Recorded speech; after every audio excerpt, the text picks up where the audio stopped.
I'm so glad you're here. They roped me into painting another army in one go. I need help.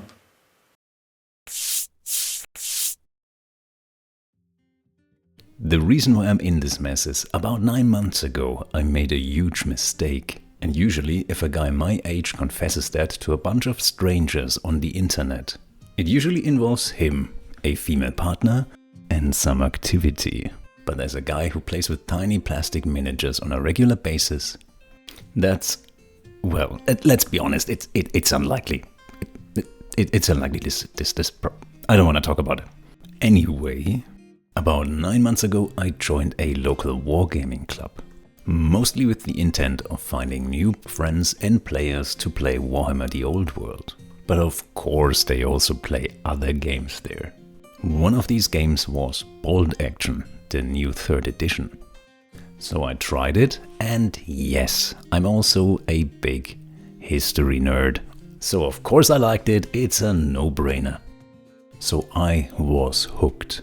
And when I'm hooked on something, then I can't just wait a few months, it needs to happen right away. And I knew I had 3 days of free time until the next meetup. So let's see what we can do in this amount of time.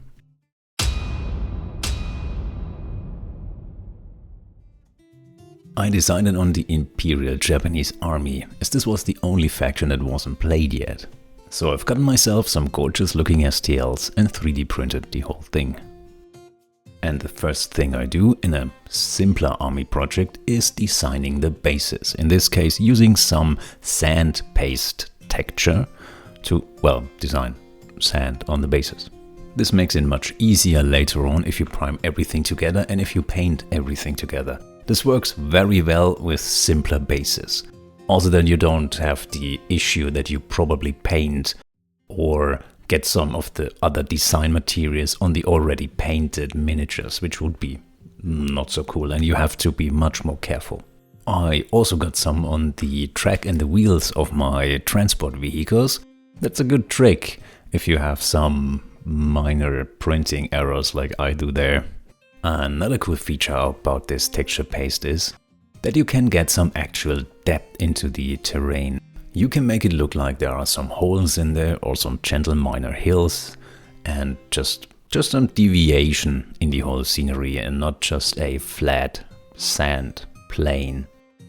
And here you can see how it looks like when it's dry. It's a lot more realistic, as I said before, than just a plain thing. It just adds to the believability of the model and the whole scene that you're practically painting while doing a little diorama. Then I went ahead and primed the whole army. I was in such a hurry that I forgot to take pictures of the whole army in different stages. And just to sum it up, in this project I am painting 59 infantry models, 2 vehicles, 6 artillery pieces and crew and 4 mortars. I also learned from my previous mistakes, or it's not really a mistake, but I learned from my previous project. With my dwarves I was going mad that I had to prime all these models black, so this time around I actually printed them with black resin. So they are technically sorta pre-primed. Which complements the new technique that I'm using this time around, zenithal highlighting. Which is a very fancy word for spraying a miniature that has been primed black from the top or slightly angled with very diluted white paint. And as you can see, this automatically leaves the black in the shadows and the deeper recesses where natural light wouldn't hit. And if you build it up very gently, then you can also get a very nice faded gradient from those shadows over gently white, sorta gray into very bright white on the top. So you wind up with a pre-shaded miniature. This is also a very cool technique if you're not that familiar yet with how lighting on a miniature works and if you just want a little help. So this is a very cool technique, and combined with those translucent colors that I'm going to use right now means we should end up with a very cool looking army in a reasonably amount of time. Basing those models and also zenithal highlighting them took me about 3 hours. So I still got a little bit time left in that day to start with the first base color. So I did a quick research on the early Imperial Japanese army and their uniforms. Found out there's a lot of khaki in it and just went for it. Usually I always just go for the rule of cool. So if this is not 100% historical accurate, I do apologize. But I also don't care. I started with my transport vehicles, and this time around I didn't paint on the first layer with a brush, but used a paintbrush instead. This is due to the reason that it has a lot of very plain, simple plates on the side, and with the airbrush I can give it a little bit of depth in the paint job so that it looks a lot more weathered than just uniform. Then it was time to paint my infantry models. And right away on this model you can see how cool this senator highlight makes it look already. Those very soft shadows and highlights, it's just gorgeous. And I need to come clean here.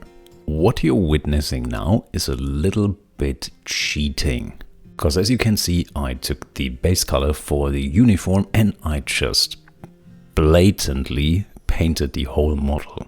This only worked in this one particular case, because the uniform is a very soft and light color, and everything else that I will paint later on, some darker browns on the leather for example, or some black on the weapon, will just perfectly cover those soft beige colors or khaki colors. I would not recommend doing that, for example, if you have a guy in a red uniform. But this allowed me to paint, well, not careful at all, and I could just drench the whole model in one go, which meant that I saved a lot of time in that step. But this also doesn't disprove the fact that this technique is very fast. I just wanted to point it out that if you try to recreate what I do here and you don't have a very soft pastel colored uniform, then you're in for a wild ride if you do it exactly like I do here.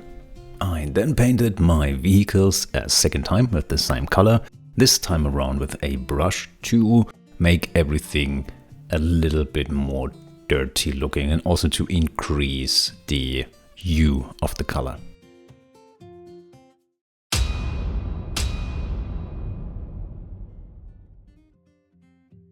The second day I wanted to start out painting my models with a grayish green color, for example some remaining helmets or the artillery pieces. And this was the moment that disaster struck. I am usually used to my Vallejo paints, so their dropper thingies are very pushed in tight. So every now and then when they clog, I just press hard on the paint and it comes out naturally, no issue whatsoever. So when I grabbed my new paint, it was clogged. And muscle memory kicked in and I just pressed on it like a fucking maniac and the whole damn thing just exploded. And me now being some sort of a miniature YouTuber, the first thing that I did is getting my phone out and photographing the whole mess, which of course is the only reasonable thing to do in this situation. I then put my phone down and assessed the whole damage. And miraculously, I have no idea how this happened, it almost missed every single model, and it was all just standing there. I only had 1 or 2 splotches on some uniforms and on the tent thingy of my transport truck, which, well, I just thought it's natural dirt. It works. So I've gotten away almost unscathed out of this situation. But remember kids, if your paint bottle is clogged, there are needles available. Just saying. Disaster avoided, I started to paint some helmets, some caps and some artillery pieces. Also the tent thingy of this only casualty. While this was drying, I wanted to bring out the details of my armored trucks. So I washed those bits.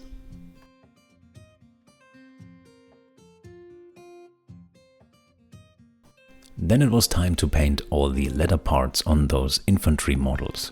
and I went for a very nice, warm, saturated, dark brown color. And this is actually where I spent most of my time on the second day. Every single model had quite the arsenal of leathery things, little satchels, the shoes, bandoliers and whatnot. And this time around I had to be careful so I wouldn't paint other adjacent parts and stain them brown, because I wouldn't be able at this point to properly fix this mistake. But anyway, I was flying from miniature to miniature, I was painting them really fast, and I really liked how this translucent paint interacted with the zenithal highlighting. You can immediately see the shadows forming, the highlights forming, and it just looks gorgeous and especially very realistic, which is pretty cool for an army that is not high fantasy, in this case a army from World War II, so it fits the narrative very well. I then went on painting the faces and the hands, and combined with the khaki undertone, it made quite the fitting skin color. I still needed 2 layers again to make it not look too dull.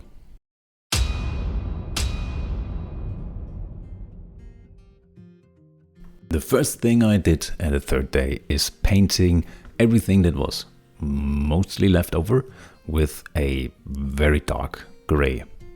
I didn't want to use any true metallic paints for metallic parts, so I just went with the dark gray, and it added very cool hue to the weapons and every other bits of equipment that weren't painted yet. It just was a nice contrast to the already used bright colors.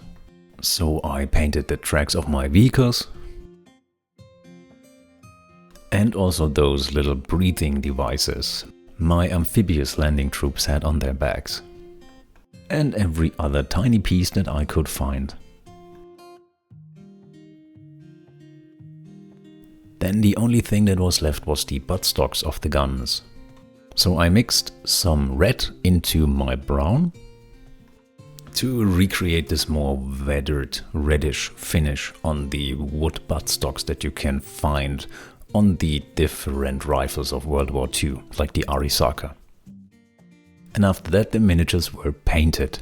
I spent half of my third day painting those darker and, well, reddish parts. Then it was time to finish those bases as well.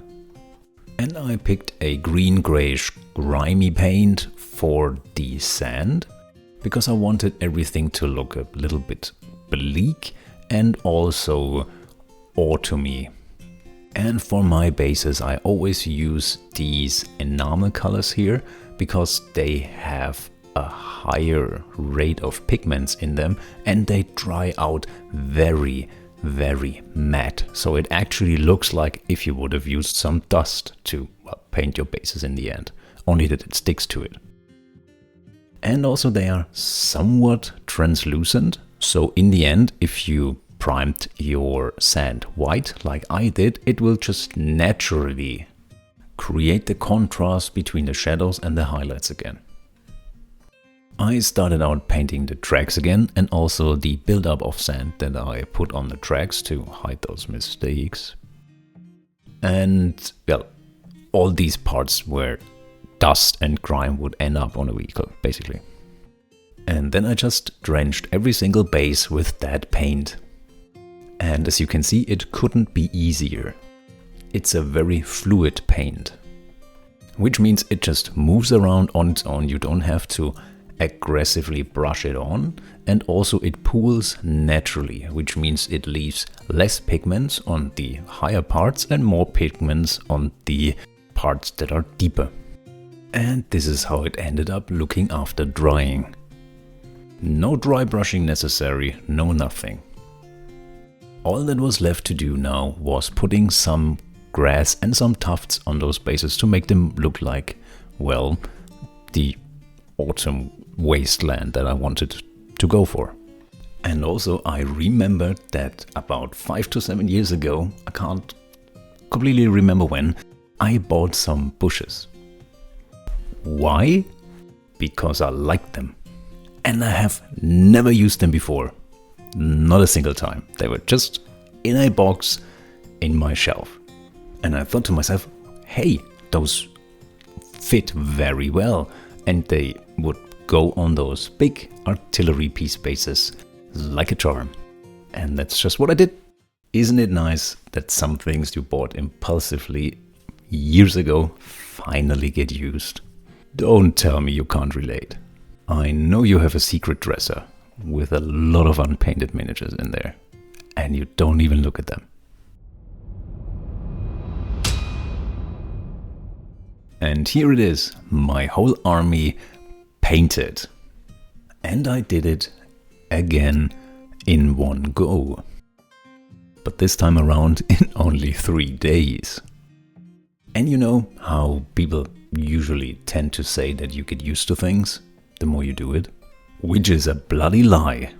Especially when it comes to painting for 20 hours over 3 days. My back is killing me right now, my hands are killing me right now, and my eyes are killing me right now. But you know what? It still feels great. Sitting in front of a fully painted army, it's just a feeling that I can't describe. It's amazing, and it will always be amazing to me. It doesn't matter how many armies I paint. And that's just the beauty of this hobby, at least for me. And I finished this goddamn army in time for our next meetup, and I'm going to field it. And everyone there knows that I hadn't had an army before, not for bolt action. And they knew I only had a few couple of days, and I can't wait to see their faces when I roll up with this completely painted army for the match. Well, I hoped you had fun watching this, you learned a little bit. And as always, I hope that I inspired you to get your own brush out again and get some paint on those miniatures. See you in the next one.